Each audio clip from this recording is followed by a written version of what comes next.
গ্রামের মানুষেরা যেভাবে লাউ পাতা ভর্তা করে খায় ঠিক সেইভাবেই আপনাদের সাথে লাউ পাতার ভর্তা রেসিপি শেয়ার করব। ভর্তা পছন্দ করে না এমন মানুষ হাতে গোনা কয়েকজন। সবাই কিন্তু ভর্তা ভীষণ পছন্দ করে, সেটা যে কোনো ধরনের ভর্তাই হোক না কেন।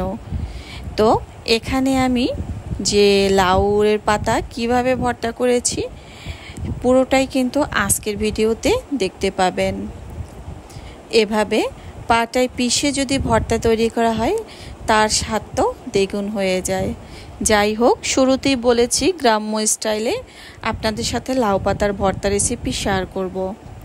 এই তো একদম আমাদের বিল্ডিংয়ের সাথেই কিন্তু বাবা লাউ গাছ লাগিয়ে দিয়েছেন এবং সেখানে কিন্তু নেট দিয়ে বিছিয়ে দিয়েছে যেন লাউয়ের পাতা বেড়ে যেতে পারে। তো যাই হোক, বাবাকে বললাম কিছু লাউ পাতা কেটে দিতে, তো সেভাবে কিন্তু কেটে দিচ্ছিল। তো বেশিরভাগ পাতা একটু ভিতরের দিকেই ছিল, তো নতুন গাছ যেহেতু সেই জন্য আর কি কেটে নিচ্ছে আস্তে ধীরে, এই আর কি। আর যেহেতু একদম বিল্ডিংয়ের একটা সাইডে পড়ে গিয়েছে সেই জন্য একটু সাবধানের সাথে কাটতে হয়েছে। তো যাই হোক, এই একদম নতুন গাছ আর এই গাছে প্রায় 2-3টা লাউ হয়েছে। তো যাই হোক, এখানে কিন্তু আমি চলে আসছি। আর ভর্তাটা তো মাই করবে, তো মা চুলাতে এখন পাতাগুলো দিয়ে দিবে,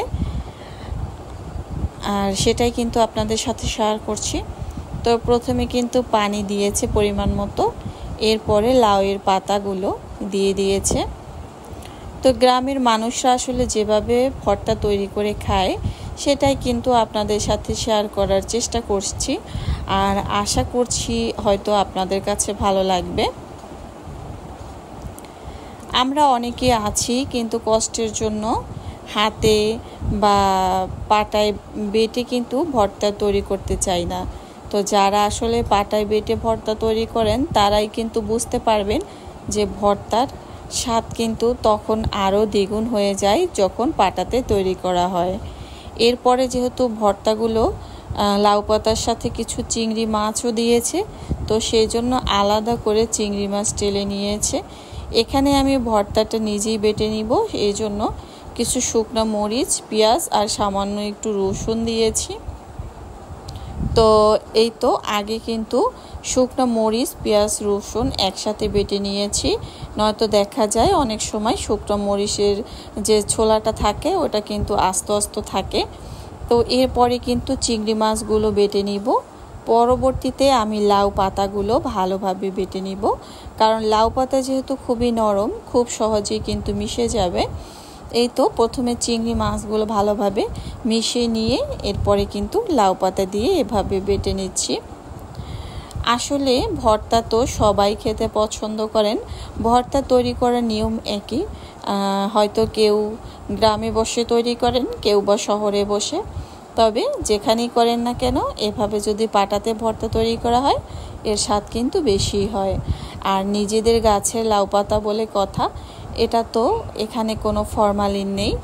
তো আপনি কিন্তু তৃপ্তি সহকারেই এরকম ভর্তা যদি থাকে তাহলে কিন্তু 1 প্লেট ভাত নিমিষেই শেষ হয়ে যাবে। এই তো আমার কিন্তু ভর্তাটাও তৈরি হয়ে গিয়েছে, আমি গোলাকার করে নিয়েছি, এখন একটা পিরিচে তুলে নিব। এদিকে বাবা ভর্তা দেখে তো ভাত খেতে বসে গিয়েছে, আমি ভিডিও করছিলাম আর ওদিকে ডাকছিল যে ভর্তা নিয়ে আসো তাড়াতাড়ি, সে ভাত খেতে বসে গিয়েছে। এই কারণেই বলেছি যে ভর্তা তো সবাই পছন্দ করে, ভর্তা পছন্দ করে না এমন মানুষ হাতে গোনা কয়েকজন। তো যাই হোক, এভাবে করেই কিন্তু আমি ভর্তাটা তৈরি করলাম আর সেটাই আপনাদের সাথে শেয়ার করছি। লাউ পাতার ভর্তা রেসিপি আপনাদের কেমন লেগেছে? আপনাদের মূল্যবান মতবাদের অপেক্ষায় রইলাম।